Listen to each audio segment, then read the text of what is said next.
वन्दितु सर्वसिद्धे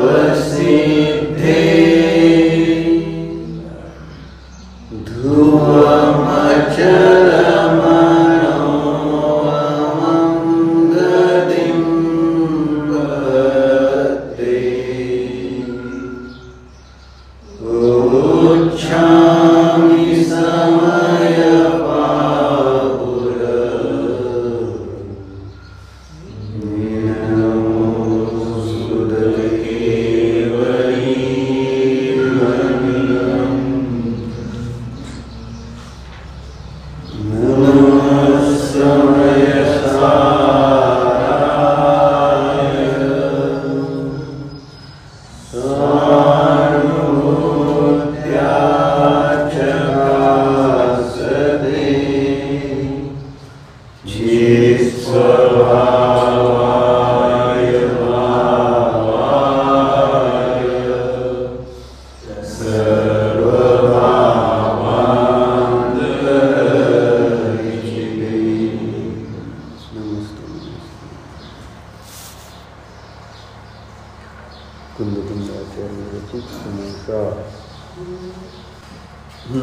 चर्चा काय चालली आत्मप्रसिद्धीमध्ये बाधक मोह आणि हा मोह काय आहे तर जो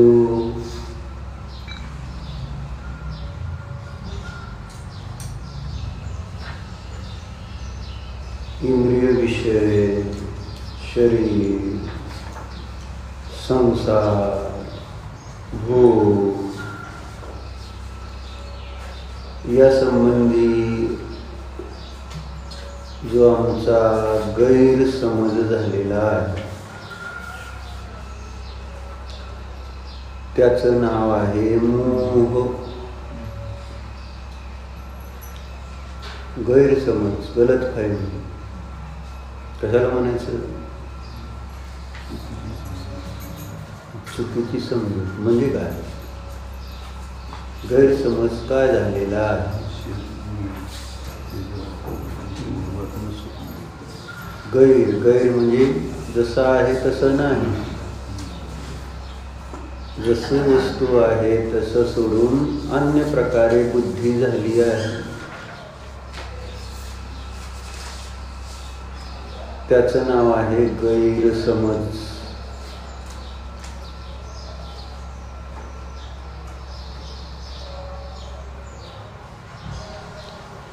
आणि एकदा का गैरसमज झाला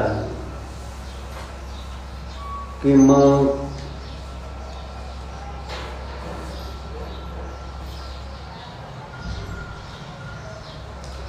तो गैरसमज दूर होणं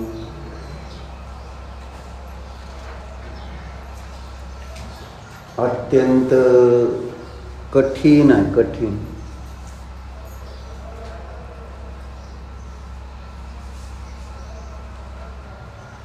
मग तिथं कोणीही काही कसंही सांगू देत, गैरसमज झाल्यानंतर तो दूर करणं शक्य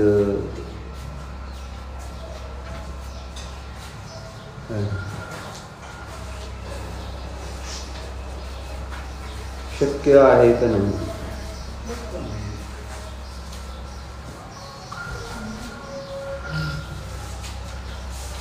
गैरसमज झालाय म्हणून तर रोज सांगावं लागतं का नाही? बाबा ज्याच्यामध्ये आम्ही सुख शांती शोधतो आहे तेथे सुख शांती समाधान नाही. रोज सांगून सुद्धा काय फरक पडतो मला?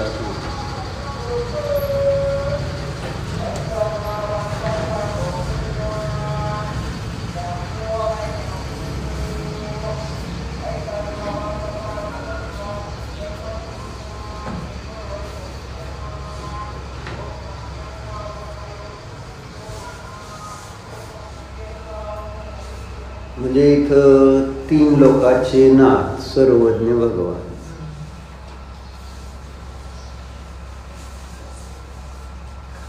त्यांच्याबद्दलच गैरसमज आहे भाऊ. जाप करा नाहीतर काय पण करा. करताय तुम्ही? कुठं श्रद्धा आहे? कुठं श्रद्धा आहे? मग त्या श्रद्धा नाही तर ते त्या देवाचे जाप केल्याने होणार काय मला सांग? श्रद्धांरहित केलेली कोणतीही क्रिया कार्य काय फळ देणार? विश्वास पाहिजे का नाही?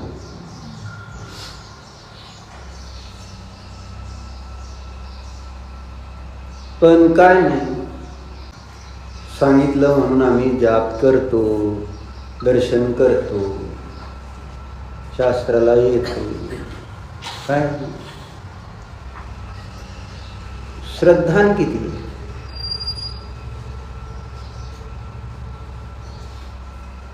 कारण तुम्हाला पक्क माहित आहे की याद्वारे मला सुख मिळणार नाही. गैरसमज धर्माबाबतीत पण झाला, देवाबाबतीत, शास्त्राबाबतीत, गुरुबाबतीत, धर्मबाबतीत भयंकर गैरसमज.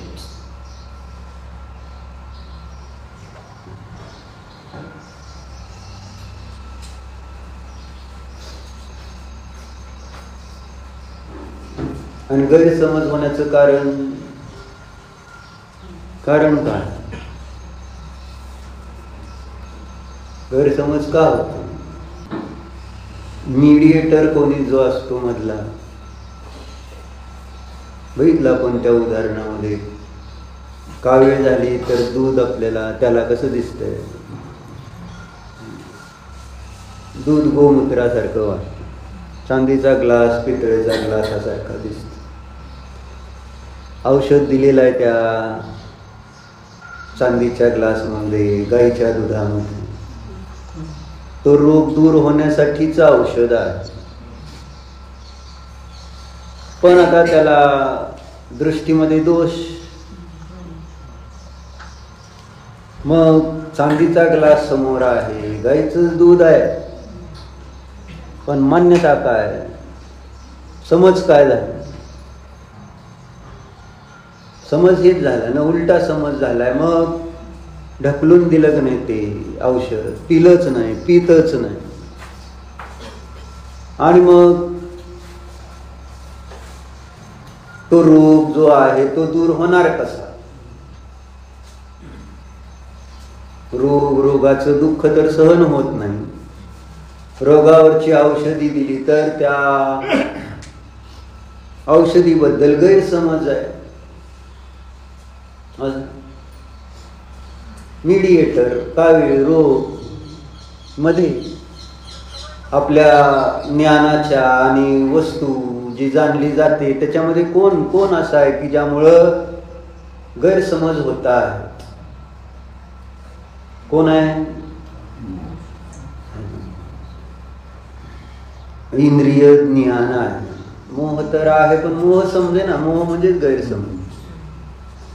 आणि तो गैरसमज आपल्या भाषेत समजायचं म्हटलं तर इंद्रिय ज्ञान आहे. इंद्रिय ज्ञानाच्या वर आपण निघायला तयारच नाही. इंद्रिय ज्ञानातून बाहेर पडायला तयारच नाही. इंद्रिय ज्ञानाने मला जे भाषित होत आहे त्याच्याबद्दलच माझा इतका विश्वास निर्माण झालेला आहे की ते सत्य आहे, अंतिम सत्य, अल्टिमेट ट्रूथ.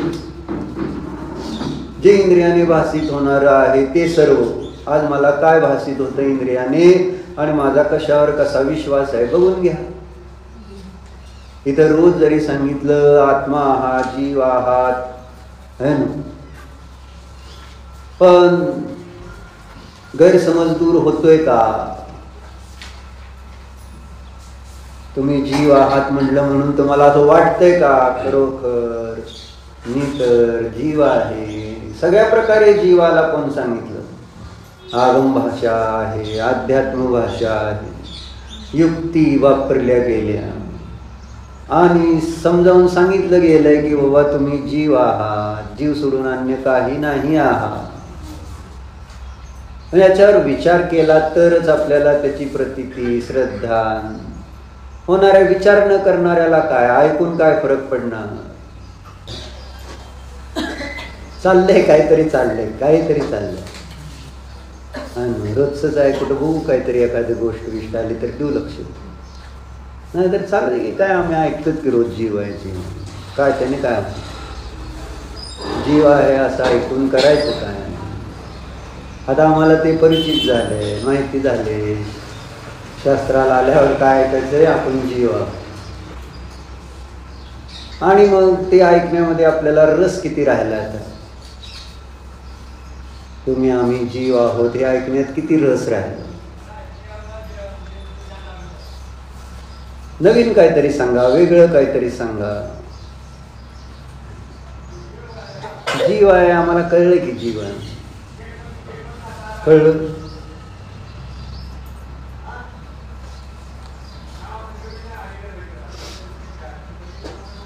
म्हणून म्हटलं जीव सांगितला गेला जरी तरी शरीर माझं, शरीराचं सुखदुःख माझं, शरीराचा जन्म मरण माझं, शरीराला होणार जे काही गरमगार तहान भूक सगळं मलाच. जीव आहो एकदम थंड वाटेल विजय, नाहीतर कशाने पण वारं घेतलं तरी गार होणार. शरीर तापच असताना मग त्याला गार होणार कसं, अग्नीला गार कसं करायचं सांग. अग्नी राहायला पाहिजे आणि गार पण व्हायला पाहिजे, काय उपाय आहे. अग्नीला गार करण्यासाठी काय करावं लागतं सांग.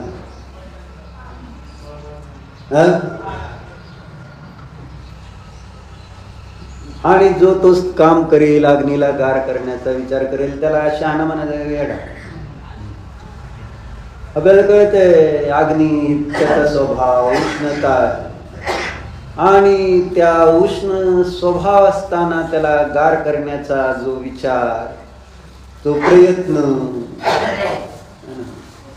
विचार पण नाही प्रयत्न चाललाय, विचाराच्या पुढे आहे प्रयत्न चाललेला असतो.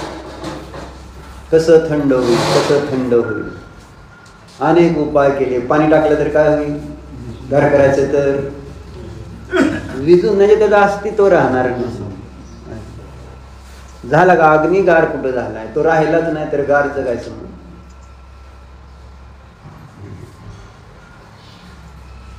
मग पंखा लावला तर काय होईल, गार होईल का नाही अग्नी, होतो का नाही.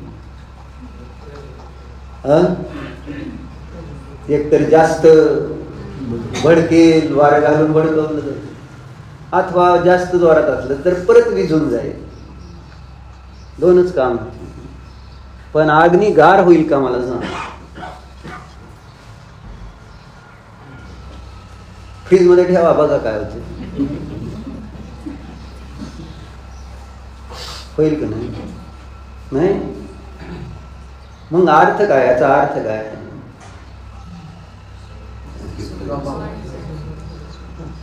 मग आता इथं कसं सांगू तुम्हाला शरीराचा स्वभाव, संसाराचा स्वभाव आहे ना.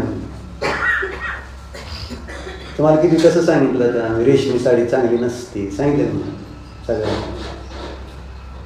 मग पुढं काय प्रश्न असा आहे, ही सांगताना उतरली सांगते हो फ्रीजमध्ये ठेवल्यानं अगदी थोडंच गार होतं. मला हे सांगायचं तसं नसतं. ते जी ताप देणारी वस्तू आहे ती तापच देणार नाही.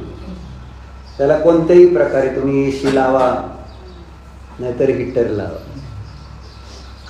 जे काही त्या शरीराला तुम्ही आम्ही सुखी ठेवण्यासाठी विचार करणार, आचार पाळणार, आणि त्यामुळं ते थोडंच आपल्याला शांती देणार. शरीर संसार भोग मला शांती थोडेच देणार आहेत. गैरसमज काढला पाहिजे काही करून, म्हणून एक गोष्ट आली ती गैरसमजवर, गलत पाहिजे. वाचू काय गोष्ट तर वाचली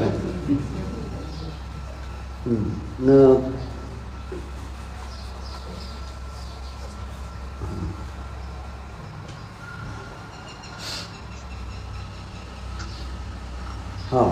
एक हकीकत गलत फहमी काय. एक बुजुर्ग आदमी स्टेशन पर गाड़ी में चाय बेचता था. म्हातारा माणूस उदरनिर्वाह करायचा तर काहीतरी काम करावं लागतंय. म्हातारा माणूस असं सांग. गाड़ी में चाय बेचकर वो अपनी झोपड़ी में चला गया. झोपड़ी में जाकर अपनी बुजुर्ग पत्नी से कहा कि दूसरी ट्रेन आने से पहले एक और केटली चाय की बना दो.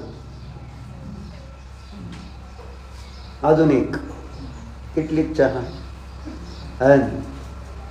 म्हातारा म्हातारीला सांगतात. लक्षात राहू दे. अनुपम. अपनी बुजुर्ग पत्नी से कहा कि दूसरी ट्रेन आने से पहले एक और केटली चाय बना दो. दोनों बहुत बुजुर्ग है. आदमी बोला कि काश हमारी कोई औलाद होती तो वो हमें इस बुढ़ापे में कमा कर खिलाती. बरोबर आहे. बरोबर आहे का नाही? विकल्प बरोबर आहे का नाही? बरोबर आहे म्हणते. भरपूर वाचतो आता बघा. कमा कर खिलाएगी कि क्या करेगी. आदमी बोला कि काश हमारी कोई औलाद होती. ज्यांना पोरं नाहीत त्यांना वाटते की पोरं असावी. आणि अनुपमने ज्यांना पोरं आहेत त्यांना काय वाटते ते सांगा. जाऊ दे तुमचे अनुभव. आता मुलं आहेत म्हणून विचारलं. 1 2 3. काय कसं आहे म्हणजे बायकांना काय ना त्याच्यात करमतं. पुरुषांचं काय विचारायचं. बायकांना सुना आल्यानंतर प्रॉब्लेम आहे. सुना येत नाही तोपर्यंत पोरं एकदम सोन्यासारखं. पण नवऱ्यांना मात्र लग्न होत नाही तोपर्यंत पोरांचं टेन्शनच असतं. त्यांना व्यवस्थित कामाला लावायचंय. कामाला. बरोबर आहे की नाही? काय करतोय पोरगा? वाया जातोय का काय? असं किती किती प्लॅन करावं लागते. त्यांचे दुकानापासून काय. सूरज किती पोरं आहेत तुमच्या घरात? 1 2 3. प्रत्येकाला आपलं आपलं घर. प्रत्येकाला आपला आपला व्यवसाय. का हो मामा? 1 2 3. सगळे 3 आहेतच की. तिथं पण 3 आहे ना. चांदीच्या भांडीचे 3 सेट. सगळं 3 3 3. पहिल्यापासून एकदम है ना व्यवस्थित शिस्तीत. परत कोणात वांदी नको कारण ते पण 3च होते. ते 3 आणि त्यांचे 3. असं मग गोंधळ नको. आधीच सगळ्यांची व्यवस्था जिथल्या तिथं केलं म्हणजे मरायला बरं शांततेने. नाही जर आपल्या डोळ्यात एकच जर मुलं भांडायला लागली आहे ना तर काय होईल काय मला सांग. अगोदर मनाची तयारी पूर्ण आहे. 3 मुलं आहेत. तिघांना वेगळं आदिनाथांनी करून दिलं तर बाकीच्याच काय. आमचं तर काय करायलाच पाहिजे मामा. आदिनाथांच्या पण आहे ना वंशज म्हणायचे परंपरेत. त्यांनी आपलं भरत बाहुबली 100 मुलं. किती मुलं होते आदिनाथांना? 100 होते ना. 101 101 100. भरत आदी 100 आणि नंदेचे नंदा नावाचे आणि सुनंदापासून झालेले 2 असे होते. मुलगा मुलगी. मुलं 101. किती? 101 मुलांना त्यांनी व्यवस्था करून दिली का नाही? असं आहे ते. त्यामुळं व्यवस्था करून द्यायला पाहिजे. मामाचं काय चुकीचं नाही असं. आणि मग त्यांनी दीक्षा घेतली. मामा तुम्ही काय करणार एवढा प्रश्न. 101 मुलांना त्यांनी राज्य देऊन टाकलं आणि मग दीक्षा घेऊन मग त्यांना जरा शांततेने करता आलं आणि मोक्षाला जाता आलं. आणि तसं नसतं झालं तर मग जरा अडचणीत आलं असतं असं वाटतंय. पण तसं काय नसतं. ज्याला परिणामामध्ये वैराग्य झालं आणि योग्यतेला अनुसरून सोडून जाते. पोटातल्या मुलाला पण राज्याभिषेक करून जाणारे पण आहेत. चिंता नाही. एकदा बाहेर पडायचे विषय संपला. मला कोण म्हणजे कोणाची काय व्यवस्था लोकांचं काय होणार आहे ना याचा काय विकल्प करायचं कारण नाही. खूप जण समजावून पण सांगायला जातात अशा लोकांना. अजून जर एखादा वंशच तर जुळून जावा राजा म्हणजे राज्याला आहे ना, पण नाही. हे घे बरं, तुम्हाला वंशज पाहिजे ना, ही पोटात आहे पोरगा, घ्या तुम्हाला ते. माझं मी आता चाललो, आय कॅनॉट स्टॉप. मी काय थांबू शकत नाही. कसं वैराग्य आहे मला सांगा, प्रबळ वैराग्य. झालं. चर्चा कशासाठी चालली? व्यवस्था. 3 मुलांची व्यवस्था, सगळ्या तिघांची व्यवस्था करावी लागते, असं चाललेलं आहे.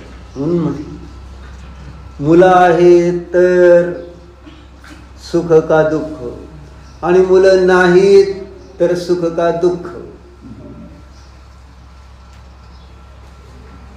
आता असणारे म्हणजे तुम्ही, नसणारे म्हणजे आम्ही संयम. अजून मुलं नाहीत आम्हाला, बरोबर आहे ना? तुम्ही तुमचे अनुभव सांगा, आम्ही आमचे अनुभव सांगतो. कोण सुखी कोण दुःखी सांग. सुखदुःखाचं कारण कोणाही गोष्ट आहे. मग म्हातारी काय झाले? दुःखी आहेत, नाही ना? स्वतःची स्वतःच त्या ठिकाणी कमवावं लागतंय आणि पोट भरावं लागतंय. म्हातारे झाले, आणि म्हणून विकल्प काय आला? मुलं असती तर बरं झालं असतं. समज का गैरसमज, हा प्रश्न आहे का फक्त? काय म्हणणं आहे त्यावर पाहुणे तुमचं? समज आहे का गैरसमज आहे त्यांचा? मुलं असल्यानंतर कमावून आपल्याला, मग पुढं काय झालं आहे का? आदमी बोला कि काश हमारी कोई औलाद होती तो वो हमें इस बुढ़ापे में काम कमा कर खिलाती. औलाद ना होने के कारण हमें इस बुढ़ापे में भी काम करना पड़ रहा है. उसकी पत्नी की आंखों में आंसू आ गए. उसने चाय की केतली भरकर अपने पति को दे दी. रडू आलं तिला खरोखर. असं किती आपदावं लागतंय आपल्याला. बुजुर्ग आदमी चाय की केतली लेकर वापस स्टेशन पर चला गया. उसने वहां प्लेटफॉर्म पर एक बुजुर्ग दंपत्ति को सुबह से लेकर शाम तक बेंच पर बैठे देखा. एक म्हातारी बसलेली होती. सकाळपासून संध्याकाळपर्यंत चाललंय ना त्याचं आपलं काम. त्याच्यामुळे लक्ष आहे की जाता येता कोण आहे तिथं स्टेशन.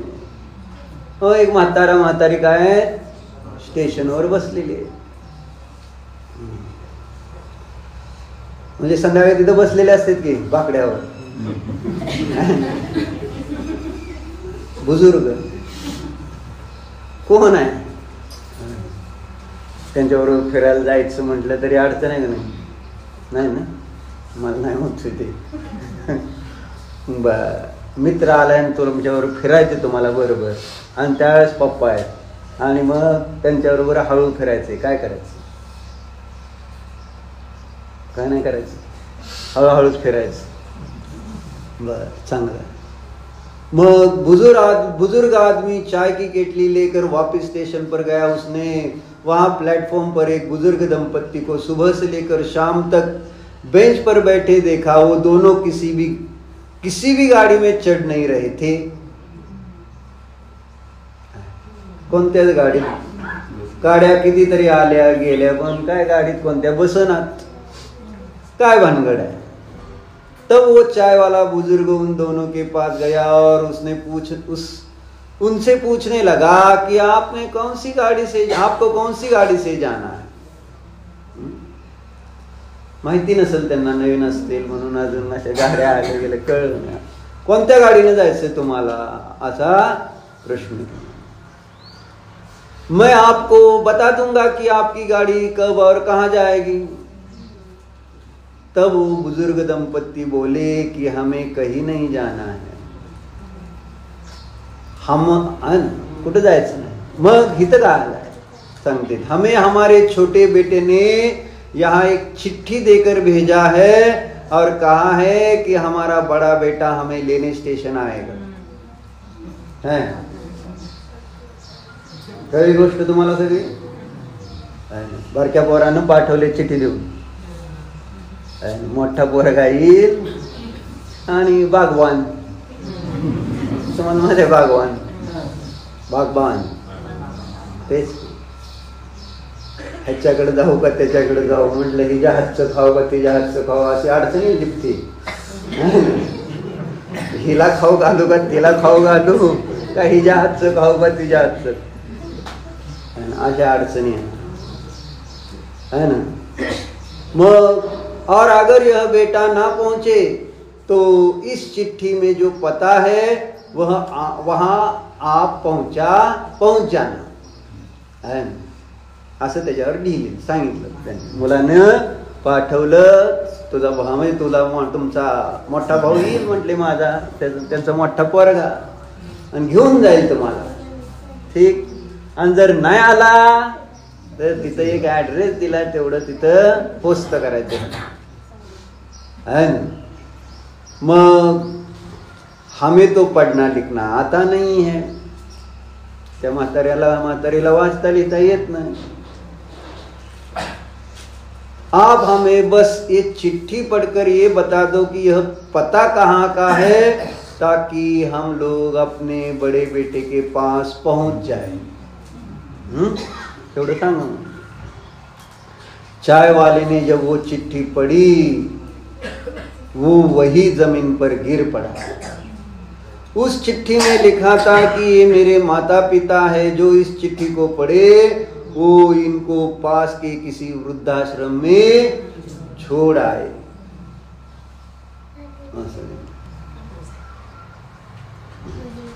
चाय वाले ने सोचा था कि मैं बे औलाद हूं, इसलिए बुढ़ापे में काम कर रहा हूं, और अगर औलाद होती तो काम ना करना पड़ता. इस बुजुर्ग दंपत्ति के 2 बेटे हैं, पर कोई भी बेटा इनको रखने को तैयार नहीं है. बोला पोरगा ठेवायला तयार आहे तुम्हाला? नाही म्हणतोय. ऐकलं का? तयार आहे का ठेवायला? आहे. शास्त्राला आलं नाही म्हणजे ठेवायला तयार नाही, तुमच्या लक्षात नाही आलं अजून. शरीराला ठेवून घेईल तीच सकाळपासून विचार करतोय. तुमच्या शरीराची चांगली सेवा करत ते, पण तुमचा आत्म्याचा जीव घेईल, तुम्हाला माहित नाही ती. कारण जर नाही शास्त्राला त्याला काय करणार, नमोकार मंत्र, समाधी मरण, आणि काय करणार आणि काय शिकवणार. मस्त तुम्हाला नाकात तोंडात सगळीकडे नळ्या घालत म्हणजे मरता.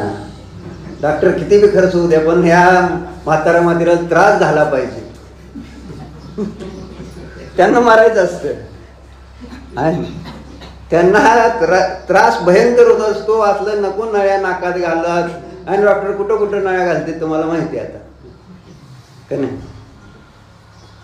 मग त्रास असतो.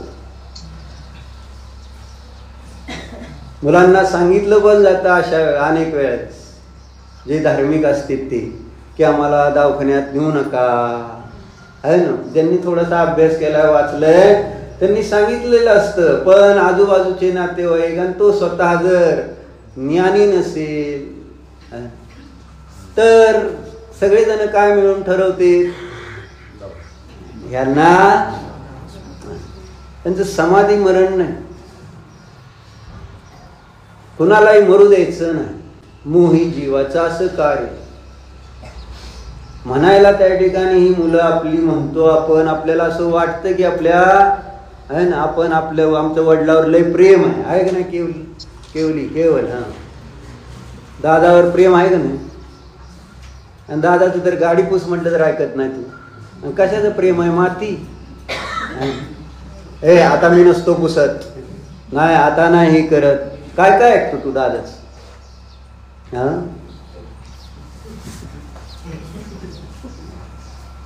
आता ही तो म्हणतो ऐकतो मन शास्त्रावर हात ठेव आणि मन दादा जे म्हणतील आहे ना ते घेतील ना शपथ. हा दादा म्हणतील ते सगळं ऐकणार. आजचं करा दिवस.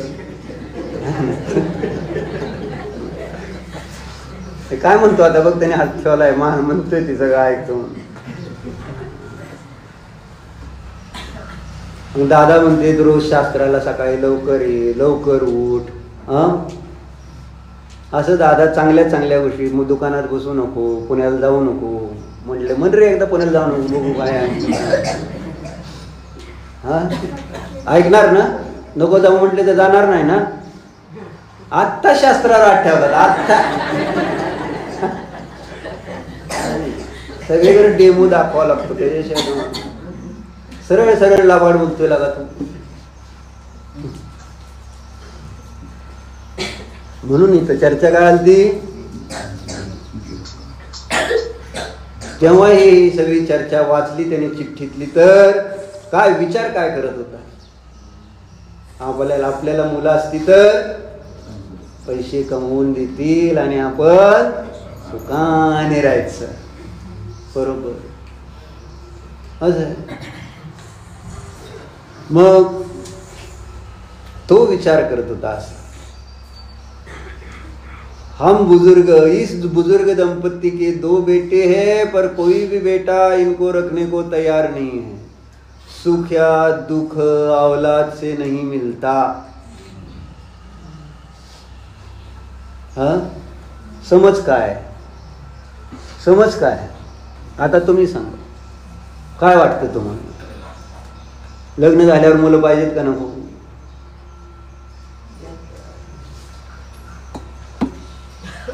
आणि हेतू काय? मुलं असतील तर ज्यांना मुलं नाहीत ते सुखी नाहीत. विचारतोय मी. तुम्ही असं कोणाकडे पाहिलं की ज्यांना मुलं आहेत आणि ते म्हणून सुखी आहेत म्हणून?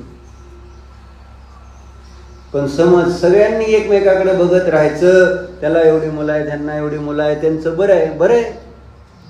विचारा. राहुल कधी विचारलं का अनुपावण्याला तू बरं आहे का तुझं? 3 पोर आहेत म्हणजे बरं आहे तुझं? काय म्हणणं आहे तुझं? विचारलंय का कधी? आणि अनुपावण्याने तुला कधी विचारलं तुझं बरं आहे आपलं एकच पोरगा आहे कसं?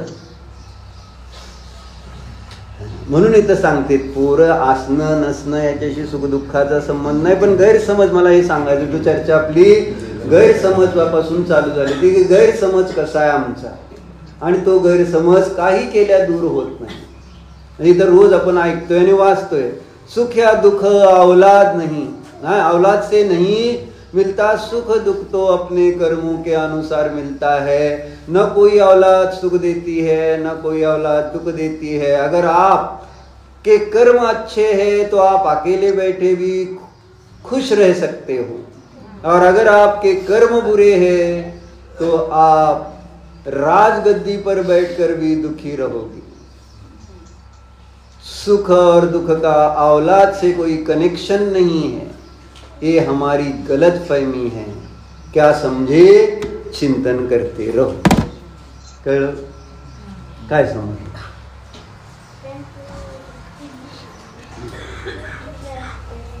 एक दृष्टांत आहे हा मुलांच्या अपेक्षेने. आणि अशा अनेक गोष्टी ज्या ज्या आपण करतो आहोत आणि कोणत्या कारणासाठी? सुखासाठी. मग ज्या सुखासाठी मी जे काही करतो आहे ते सगळं मला सुख देणारं आहे का? ते आपण समजून घेतलंय का?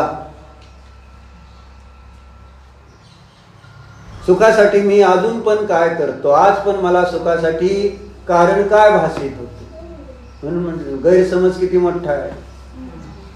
रेशमी साडीचा त्याग केला तर मला दुःख होईल. बरोबर बरोबर आहे का? म्हणजे प्रश्न असा आहे. मग अडचण कोणती आहे आता ती सांगा. म्हणजे त्याग न करणे. अजून मुलाचं लग्न व्हायचं आहे आणि मला घ्यावं लागतील सोन्यासाठी तेच का अडचण आहे? बरं तर त्याला सांगतो ते बायकोने रेशमी साडी नाही घेतली चालते का तुला? नाही तुझी मम्मीला पापातनं मुक्त करण्यासाठी चर्चा आहे. तिचं म्हणणं आहे की त्याचं तुझं लग्न होणार आहे आणि लग्नामध्ये 1 नंबर साडी घ्यायला लागते आणि ती रेशमीच घ्यायला लागते. आणि तर मी कसं आज सोडलं तर मग मी पोराचं लग्न आणि मग सगळं कसं होणार अशी त्यांना चिंता आहे. म्हणून सोड ना पाप.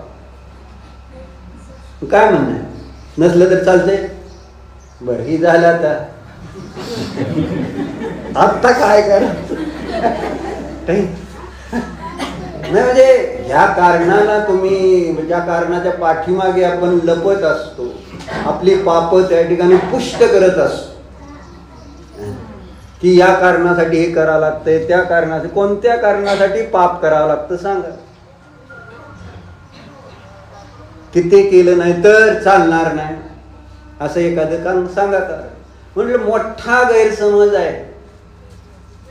आम्ही गृहस्थ आहे, आम्ही संसारी आहे आणि आम्हाला पाप केल्याशिवाय चालतच नाही असं कोण म्हणलं? असं कोण म्हणलं ना? हा गैरसमज नाही आहे का आमचा? आणि हा गैरसमज आपल्याला दूर करायचा आहे का? आपल्याला सगळं कळत आहे. आता तुम्हाला इथं कुणाला कळत नाहीये की असं काय संबंध नाही, पण गैरसमज दूर होतोय का? बरला बर तुम्ही म्हणणार, पण गैरसमज तुम्ही दूर करणार का? नाही करणार. ते मानगशात अजिबात करणार नाही. तुम्ही कसंही सांगा. इंद्रिय, विषय, भोग, शरीर, संसार आदी हे सगळं सुखाचं कारण नाही. ही आहे चर्चा. आणि धर्म, आजचं वाक्य काय? धर्म सुखस्य हेतु. आत्मनुशासन मध्ये आला ना श्लोक, धर्म सुखस्य हेतु हेतु न विराधक स्वकार्यस्य तस्मात् सुखभंग भिया मा भू धर्मस्य विमुखस्त्वम. 28 तारखेचं वाचला ना सुविचार. धर्म सुख का कारण है और जो सुख का कारण होता है वह अपने कार्य का विरोधी नहीं होता है, इसलिए तू सुख भंग के भय से धर्म से दूर मत. अर्थ कळतोय का तुम्हाला ह्याचा? काय सांगितलं? धर्म हा सुखस्य हेतू, हे स्पष्ट सांगितलंय.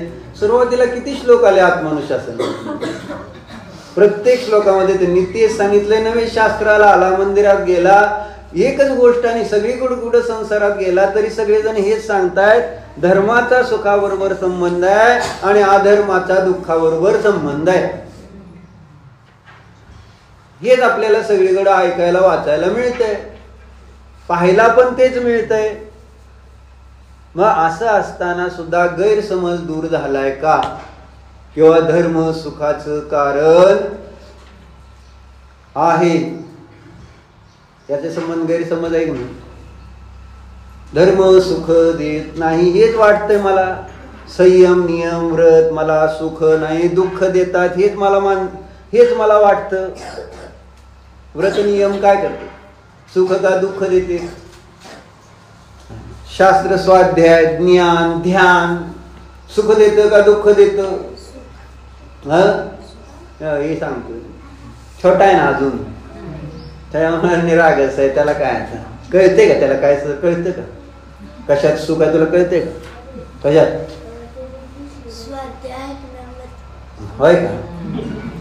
बरोबर आहे. तू रंजन का किती नाचतोय म्हटल्यावर असंच होणार. पण पप्पाला टेन्शन आले. शांतीसागर महाराजांचं काल बघायला गेलतो आम्ही. त्याच्यामध्ये त्यांचा जन्म जेव्हा होणार होता ती घटना दाखवली, सगळ्यांनी बघितली. मग काय झाले? काय त्याच्या अगोदर जन्म होणार म्हटल्यानंतर ते गेलेलं असते का नाही का, ज्योतिषाकडे जातात का नाही त्याचे वडील. शांतीसागर महाराजांचे वडील ज्योतिषाकडे गेले. मग सांगितलं सगळं चांगलं चांगलं एकदम चक्रवर्ती आहे ना, असला सुंदर वैभव, एकदम पराक्रम वर. पण हे काय म्हटलं प्रॉब्लेम प्रदीप काका, त्याला सांसारिक काय सुख नसणार. आणि मग वडिलाला चिंता कशाची लागली? त्याला सांसारिक सुख नसणार एवढंच त्याला त्या ज्योतिषाने सांगितलं त्यांना. आणि झालं. आणि जरी काही झालं चुकून तुम्ही त्याला सांसारिक सुख देण्याचा प्रयत्न केला तर ते सफल होणार नाही, असा योगच नाही त्याच्या कुंडलीत असं सांगितलं होतं. बरोबर. मग हे सगळं ऐकलं होतं. बरोबर. आता त्याचा विश्वास होता, मला पूर्ण विश्वास आहे त्याच्यावर. पण संसाराला लावायचं ह्याचं एकट्याचं का? माझ्यानंतर याचं एकट्याचं काय होणार? जर बायको नाही केली ह्याला आणि जर संसाराला नाही लागला तर ह्याचं काय होणार? ही चिंता. काय अजित आलं नाही दिसले कुठे आहे? आलाय. चिंता लागली की नाही? ओमचं काय बघितले की नाही? काय पत्रिका वगैरे, म्हणजे तसं शांतीसागर महाराजांसारखा काही योग असला तर बघितलंय काय? होय रे ओम? नाही. बघा, म्हणजे त्यांच्या वडिलांना इतकी चिंता. मग म्हणले काय? मग म्हणले बालविवाह ही झाली ना चर्चा. पद्धती होती 1900 सणाच्या पूर्वीच आहे त्यांचा जन्म. 1872 आहे ना. म्हणजे 1872 मग ते 10 वर्षाचे झाले असतील. किती? 10-12 वर्षाचे असताना लग्न झालं का? 9व्या वर्षीच लग्न झालं का त्यांचं? होय, अभ्यास चांगला तुमचा. मग काय पण करून त्याला संसाराला व्यवस्थित आपण जोपर्यंत आहे तोपर्यंत संसार व्यवस्थित चालला पाहिजे. त्याचं लग्न केलं नाही. 9व्या वर्षी त्याचं लग्न केलं. कशासाठी? सुखी व्हावा, संसार नव्हे. आणि त्याला त्या ठिकाणी सुख लागलं पाहिजे. आणि जर त्याला बायको नसेल तर तो सुखी राहणार कसा? प्रदीप काका बरोबर का चूक? प्रश्न आहे. हे संसारी जीवन असं वाटतंय, जुन्या लोकांना असं वाटतंय. जुने लोक, तुम्ही जुने कसं समजा, तुम्हाला बायकांनी सुख दिले त्यामुळे तुम्हाला असं वाटतंय की बाबा बायको पोराला पण असली तर पोरगा पण सुखी. नवीन मुलांचं कधी तुम्ही घेतलंय का? काय म्हणायचं? मुलाखत, म्हणजेच इंग्लिशमध्ये काय म्हणतात? इंटरव्ह्यू कधी नवीन मुलांचं ज्यांचं लग्न झालं घेतलंय का? बायको सुख देते का दुःख?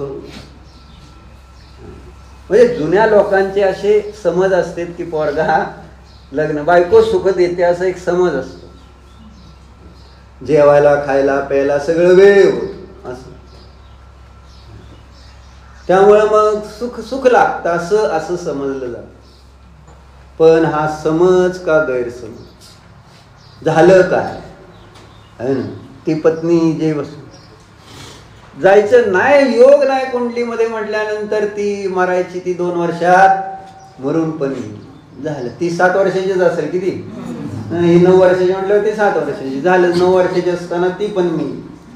संपला विषय. योग असतो. सांगायचं काय तात्पर्य? आपल्या कल्पना ह्या की मुलगा आता मोठा झाला, त्याला व्यापार धंद्याला लावलं तर तो सुखी. मुलगा मोठा झालाय, त्याचं लग्न करून दिलं तर तो सुखी. आता मुलगा झालाय तर लग्न झालंय तर त्याला मुलं झालं तर तो सुखी. सुखासंबंधी आपण काय काय कल्पना केल्यात हे सगळे आपले समज का गैरसमज? म्हाताऱ्याचं काय झालं? ही गोष्ट खोटी का खरी? सगळेजण आपण म्हणत होते हे काय सगळ्यांचं असतं का? एखाद्याचं तसं असं, आपलं तसं नाही. कोणाचं तसं नाही तेवढं मला सांगा. गॅरंटेड आपलं तसं नाही म्हणून. पोरगा आपला ऐकतच नाही, गुलाबबाई शास्त्राला येतच नाही, याचा अर्थ त्याने आपल्याला बाहेर काढल्यातच जमाय असं धरायला काय अडचण? उगा आपणच म्हटलं ना, त्या सासूबाईचं सुनेचं भांडण झालेली गोष्ट आपण किती वेळा ऐकली. गावात राहणारे सासू सुना, आणि मग भांडण झाल्यावर सासू म्हणली नाही मी निघून जाते घर सोडून. सुनबाईने लक्ष दिलं नव्हतं आपल्याला माहिती आहे ना. मग एकदा म्हटली, दोनदा म्हटली, चालले बरं का मी काय बोलत नाही, आणि चालले म्हणत म्हणत गेली. काय थांबा म्हणणं नाही, काय नाही म्हटली का नाही ती सून हुशार झालं. आता जाती कुठं गावातनं बाहेर म्हटलं, घरातनं वाड्याच्या बाहेर गेली, जाऊन बसली तिथंच. आता बोलवल मग बोलवल, काय बोलवलंच नाही. मग आता घरात कसं परत जायचं? आणि मग ते शेवटी आहे ना, गुरं शेतातनं माघारी येत होती का नाही घरी. पूर्वी म्हशी वगैरे असायच्याच, आणि त्याची पिल्लं. मग एका पिल्लाची शिफ्टीला धरली, मला सोड, मला नाही यायचं घरात, मला सोड, मला घरात न्यायचं नाही असे. आता ती थोडंच त्याला ओढत नाही, तिला ओढत नाही. तशी आपली पद्धत. मला सोड, मला नाही, मला अजिबात चालणार नाही. पण शिरपूट काय सोडायचं ना, इथंच आहे इथंच आहे असं गैरसमज करून आपण आपल्या कल्पना करून करून सगळं दुःख. किती दुःख आहे लजबाई तुला सांग. आपण चर्चा करत होतो ना त्या दिवशी, सांगत नाही, काळजी करू नको. प्रियंका आली का? आली आली. तुझ्याबद्दल काय नाही, मी आपलं विचारला आली का म्हणून. लता भावीचं टेन्शन किती तेव्हा. आता काय सांगते पण काहीच नाही. चांगलं म्हणत होते, म्हणजे किती चांगलं सगळं स्वयंपाक पाणी करते, ते सगळं चांगली चर्चा चालली ती. हा आपलं सांगतोय चर्चा अशी. म्हणजे आपण नेहमी दाखवताना बायका पण नवऱ्याचं जणू काय सगळं ऐकतात असं दाखवतात का नाही. समोर दुसरे लोक असतात. बरोबर आहे का स्वप्नील पाहुणे? आणि कोण नसताना काय करते बायको?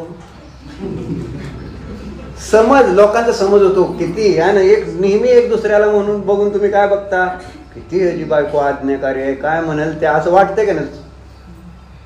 अनुपाने राहुलची बायको किती राहुलचं ऐकते असं वाटतं का नाही. खरं खरं सांग. मग तुम्हाला असं ईर्ष्या होते का नाही, माझी पण बायको जर अशा ऐकली तर. पण राहुलला विचारा, ऐकते ना सगळं तुझं ते. मग सगळे देखत कसं सांगणार तू. म्हणजे ही प्रॉब्लेम आहे. बाकी दाखवायचे दात वेगळे आणि खायचे दात वेगळे. त्याच्यामुळे हा गैरसमज झालेला आहे. हत्तीचे दात माहिती आहे ना. अरे हत्तीचे दात तोंडात असतात का बाहेर असतात? बाहेर असतात का नाही ते दोन. खातो का त्याने ते? मग कशाने खातो? म्हणून दाखवायचे दात वेगळे, खायचे दात वेगळे. वस्तुस्थिती काय याच्यावर म्हटलं हे सगळं आपण डोळे उघडून जर आपण पाहणार नाही तर आपले गैरसमज दूर होणार. मी ठरवायला पाहिजे की मला गैरसमज दूर करायचा आणि माझी चुकीची त्या ठिकाणी मान्यता आहे, चुकीचे विचार आहे, चुकीचा आचार आहे, हे मला समजलं पाहिजे आणि मला तो दूर करायचा आहे. हा माझा निर्णय पाहिजे. त्या दिवशी मी तिथं पुरुषार्थ करून ते गैरसमज दूर करू शकतो. पण इथं रोज तुम्ही इथं जरी ऐकलं आहे ना, संसार असा आहे आणि धर्म या प्रकारचा आहे असं सगळं ऐकलं, गैरसमज किती दूर होतात. अडचण ही. म्हणून म्हटलं जेव्हा जेव्हा आम्हाला अशी काही प्रतिकूलता, म्हटलं ना त्या म्हातारीला काय झालं, मूल नव्हतं म्हणून त्यांना वाटलं की असं जर मुलं असतील तर. असं आम्ही प्रत्येक वेळेस कुठली प्रतिकूलता आली की दुसऱ्याकडे बघतो, पैसे नसणारा बघतो, धनवान आहे, धन असतं तर मला सुखात. प्रत्येकाने हे ठरवलं. जी अडचण मला आहे आणि ती दुसऱ्याकडं त्या ठिकाणी ना ती वस्तू आहे, त्यावेळेस आपण ते ठरवतो की ते असलं तर मला सुख. कोण सुखी? म्हणून चिंतन करा. अजून एक गोष्ट होती पण राहू द्या. तर सांगायचं एवढंच तात्पर्य की आपल्या पर्यायामध्ये आपल्याला सुखी व्हायचंय तर आहे ना, आत्म्याला प्रसिद्ध करायचंय तर हे मनाचं कोड कौतुक. मन काय करत आहे? मन केवळ गैरसमज पसरवत. मनाला तेवढंच काम आहे. जर आपण धर्मामध्ये ते नाही लावलं, हितामध्ये नाही लावलं तर मन कोणतं काम करणार? गैरसमज पसरवायचं. म्हणजे असुर कुमार जातीचा देव आहे मन, म्हणजे त्यांच्यासाठी अज्ञानीसाठी. असुर कुमार जातीची देव सर नरकात काय करते है ना, भांडण लावत असते सारखं एकमेकांमध्ये, गैरसमज करून द्यायचे. आपल्याला सांगितलं अम्मांनी डोळ्यात काजळ घातली आईनं मुलाच्या, तर असं दाखवून द्यायचं की त्या मुलाचा ती आई डोळाच फोडत होती म्हणून. झालं मग तिथं नरकात ते दोघं भांडायला सुरुवात करते. आणि असा गैरसमज एखाद्याला सवय असते, कळीचा नारद म्हणायचं त्याला. आणि मन म्हणजे कळीचा नारद समजत. सगळीकडं काहीतरी कळ आहे ना. सगळं तुम्ही रामायण वाचा, ह्याच्यामध्ये सगळीकडे ते नारद नावाचं एक पात्र आहे आपल्याकडं. विद्याधर होता तो, त्यांनी तेवढी एक विद्या ठेवली होती. आणि कोणाच्या पण महालामध्ये राहण्याच्या महालात कुठं पण जाणार. आणि आता त्या राहण्यात त्यांनी प्रत्येक वेळेस त्याला लक्ष दिलं पाहिजे, त्याला मान असा पाहिजे. आणि ती बघितली नाही आपण सत्यभामा बिचारी आहे ना, ती आपली करत असती शृंगार. ती आला एकदम त्याचं रूप बघितलं आणि किंचाळलं. कृष्णाच्या ह्याच्यात आली ती काही आणि मला बघून असं किंचाळती. आणि तशीच घटना रामायणमध्ये पण आली. मला बघून असं करत. म्हणजे सीतेबद्दल, सीता तसं ते सीतेला बघायला गेलते, म्हणजे आपलं सीतेच्या महालामध्ये नारद गेले. आणि ते एकदम ते आरशामध्ये त्यांचं ते रूप पाहून ती किंचाळी. आणि मग अरे मी एवढा मोठा आणि मला बघून अशी करते. लगेच चित्रपट घेऊन गेला तिच्याच भावाकडे. भामंडल माहिती नव्हतं त्याला, लहानपणीच उचलून एका देवानं त्यांनी केलेलं जे पाप आहे त्या पापाचं फळ म्हणून त्याला मारणारच होता. पण ते मारताना पुन्हा दयाभाव आला, त्यांनी सोडलं. दुसऱ्या एका विद्याधराने नेलं. तो भामंडल जसं कुलभूषण देशभूषणचं झालं तसंच भामंडलचं आपल्याच बहिणीवर आसक्त. आणि तो भामंडल पण आपल्याच बहिणीवर, माहिती नाही माझीच बहीण आहे. आणि झालं युद्ध करायला तयार सीतेसाठी. कळीचा नारद त्याला म्हणून मन असं काम करत, गैरसमज पसरवतं, नेहमी गैरसमज पसरवतं. इंद्रिय विषय भोगामध्ये सुख आहे, शरीर तू आहे, परद्रव्य मी आहे, परद्रव्य माझं आहे. ह्या सगळ्या गोष्टी कोण करतंय? आणि विशेष रूपाने एक मात्र आपलं मन. म्हणून मनाला नेहमी चांगल्या गोष्टींमध्ये लावलं तर आपलं कल्याण आहे. नाहीतर मन त्याचं काम करतं आणि आपल्याला नरकादी निगोदादी दुर्गतीचं कारण ठरतं. म्हणून सावध. ओम नमः. काय चेतन सावध कळलं ना? हो प्रभू मी मन वचन काय कृतकारिता अनुमोदन सर्व समारंभ आरंभ क्रोध मान माया लोभ प्रमाद इत्यादी विभावांच्या माझ्याकडून यावं पूर्ववाद खऱ्या देव शास्त्र गुरु यांचा विनय घेतलेल्या व्रतामध्ये अतिक्रम व्यतिक्रम अतिचार अनाचार दोष लागले पंचेंद्रिय परंजा काही जीवांची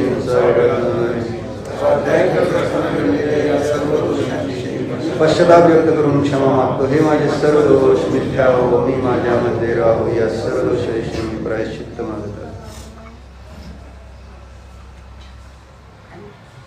हम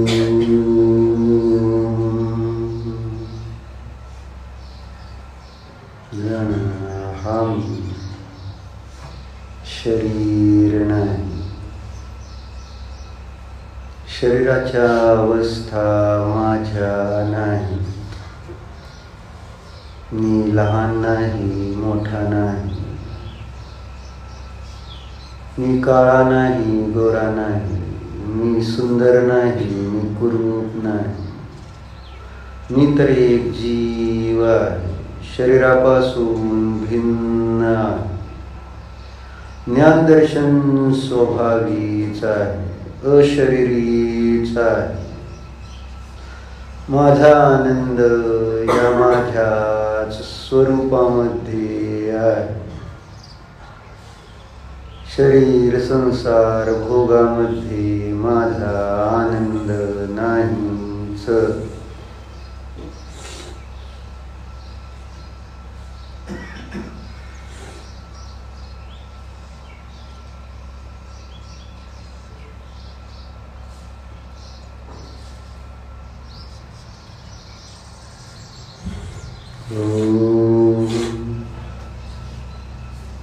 विसर्जन.